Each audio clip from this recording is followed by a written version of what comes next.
Bienvenue au domaine Hurst, un havre de vignes niché à Turkheim.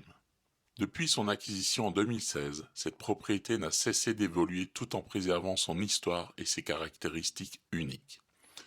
Ce défi est porté par l'enthousiaste et talentueux Samuel Totoli.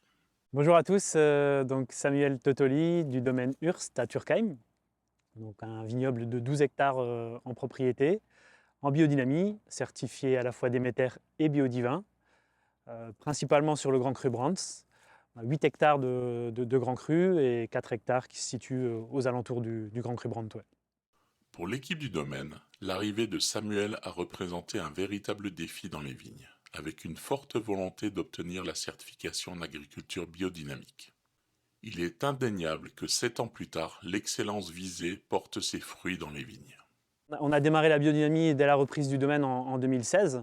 C'est un Grand Cru qui a bien réagi à la biodynamie parce qu'effectivement sur des sols cristallins comme le Brandt, sur des sols assez légers, et effectivement ça réagit souvent très très rapidement. On constate bien que la biodynamie sur ce genre de terroir, elle a vraiment un impact de plus en plus parlant. On a encore un bon exemple cette année. Clairement, les sols réagissent vraiment d'une façon bien spécifique. On sait qu'on a de plus en plus de problèmes d'hygrométrie, c'est des sols qui sont très drainants, très asséchants, et effectivement le fait d'avoir un racinaire plus profond et le fait d'avoir un racinaire plus établi, ça nous permet justement d'aller chercher des éléments minéraux, d'aller chercher l'eau un peu plus en profondeur, et ce qui nous permet justement d'avoir un équilibre au niveau du vignoble qui est plus adapté. Ouais. Tout comme d'autres domaines, le domaine Hurst n'a pas échappé aux préoccupations du millésime et des vendanges 2023. Oui, alors millésime 2023, effectivement assez complexe quand même. Complexe par rapport à la saison qu'on a eue, une année à la fois de nouveau très compliquée avec beaucoup de sécheresse, une canicule vraiment extrême, de l'eau qui est arrivée assez tardivement fin juillet en août, où on s'est dit superbe, enfin de l'eau, ça va nous sauver la récolte.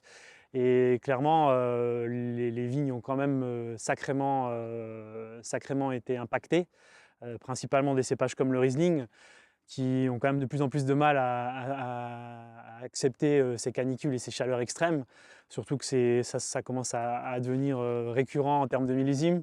Donc ça reste un millésime quand même complexe au niveau du vignoble. Je suis assez content du résultat parce qu'on a quand même des beaux équilibres au niveau des jus, des maturités qui sont bonnes. Donc je reste quand même très optimiste sur la suite, mais le millésime a été très compliqué au niveau du vignoble, ouais, ça c'est sûr. Les perturbations climatiques posent des problèmes non seulement au niveau de la culture, mais également en prolongeant la période des vendanges de manière inquiétante. Alors effectivement, c'est un problème de plus en plus récurrent, aussi cette longévité, cette durabilité des vendanges qui s'étale sur maintenant 1 mois et demi, voire plus. Et c'est parce qu'on a de plus en plus d'hétérogénéité au niveau de la floraison, qu'on retrouve automatiquement au niveau de la vendange. Ça c'est certain. Donc ça s'étale de plus en plus et ça devient aussi assez complexe, bien entendu, pour un domaine comme nous, de gérer une période aussi longue, que ça soit au niveau du personnel, que ça soit au niveau de l'outil en général aussi, parce que la vendange c'est important, la vendange c'est une période bien spécifique, mais le domaine continue à vivre à côté de ça, et il y a aussi d'autres choses qui s'enchaînent après, donc c'est vrai qu'on a tendance à programmer aussi des salons à ces périodes-là, il y a l'aspect commercial qui reprend aussi le dessus, donc c'est vrai que ça devient assez complexe à gérer, et il faut aussi aujourd'hui en tenir compte. C'est pas simple. Trouver des vendangeurs pour des périodes de 3 semaines, ça c'est encore jouable. Pour des périodes d'un mois et demi, ça devient vraiment une guerre. Donc on a la chance pour l'instant d'avoir une équipe avec principalement des retraités ou autres qui sont disponibles, mais ça devient également un réel problème pour le vignoble, et ça sera un réel problème à l'avenir encore. Une autre problématique évoquée avec Samuel, toujours liée aux préoccupations climatiques, concerne le manque de repos végétatif auquel les vignes doivent faire face au fil des années. La problématique, et je pense que là, le Riesling, on est en train d'un peu de subir justement les derniers millésimes, c'est que le Riesling, il a besoin de faire des réserves. Et aujourd'hui, il n'en fait plus. Le cycle végétatif, effectivement, il est en train de s'éteindre, enfin d'être de plus en plus réduit. Et on voit que le Riesling, en tout cas, il n'aime pas ça, quoi. Donc tu as d'autres cépages qui arrivent encore à tenir le choc. Mais le Riesling, tu vois bien que, et je pense que ce qui arrive cette année, je pense que c'est un signe, hein, de cette problématique-là, hein. Ça, c'est sûr, hein. La culture biodynamique joue un rôle important dans les vignes, mais son impact se poursuit également lorsque le raisin arrive en cave pour la vinification. Alors, une fois encore, l'influence de la biodynamie, elle était importante cette année, était primordiale.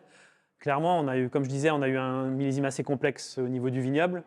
Mais au niveau de la cave, ça a vraiment fait la différence parce que cette flore naturelle qu'on a dans les vignes grâce à la biodynamie, on la retrouve en cave.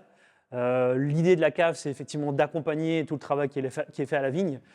Et pour moi, je ne veux pas modifier, je ne veux pas déstructurer la matière première, c'est important de l'accompagner. Et clairement, le fait d'avoir des beaux raisins, on va automatiquement avoir des beaux jus en cave. Et la biodynamie, elle va avoir un impact parce qu'on va avoir des jus avec justement plus de salinité, on va avoir une sensation d'acidité aussi un peu plus importante, comme je disais, parce que le racinaire, il va puiser d'autres choses. Et on a justement cette flore naturelle qui est présente et qui va nous permettre justement de faire fermenter les vins aussi plus facilement. Ouais. Revenons sur le millésime 2023 dans sa globalité, de la culture au vendange en passant par la vinification et surtout les perspectives que ce millésime offre. Donc 2023, une année assez complexe, mais avec de belles surprises. On a rentré des pinots noirs, des pinots gris assez rapidement, début de vendange, avec de belles maturités. Un millésime un petit peu plus généreux aussi sur certains cépages comme le pinot gris, comme le Gewürztraminer. Gewürztraminer, on a également rentré des raisins assez tôt. Mais dans l'ensemble, on a vraiment des beaux équilibres. Les acidités sont quand même conservées malgré le millésime qu'on a eu et cette canicule assez importante. Donc je suis assez satisfait par rapport à ça. L'évolution sur les Riesling sont un peu plus complexes, ça c'est sûr. En termes de rendement, déjà, on a vraiment eu un problème de flétrissement des raisins. Donc vraiment une chute assez importante au niveau des rendements. Mais on garde aussi de beaux équilibres. Les maturités, il fallait les attendre un peu plus. Mais franchement, on a fait le pari d'attendre et avec les conditions qu'on a eues, ça a vraiment payé. Donc je suis assez satisfait aussi par rapport à ça. C'est un millésime difficile à juger aujourd'hui parce qu'on ne sait pas trop où on va. Déjà au niveau des maturités, au départ, on pensait faire des comparaisons avec certains millésimes. On s'est dit, ah, ça ressemble quand même à 2020, 2019, 2022. Finalement, non. Donc aujourd'hui, on ne sait pas trop où on va, mais on sait qu'en tout cas, ce qu'on a en cave, c'est vraiment bon. On a un peu plus de générosité sur certains cépages, ça c'est positif aussi. Donc je suis assez confiant et optimiste sur la suite. Ouais. Le domaine Hurst nous dévoile comment l'expertise, le talent de Samuel Totoli et la pratique de la biodynamie donnent naissance à des vins d'une exceptionnelle qualité.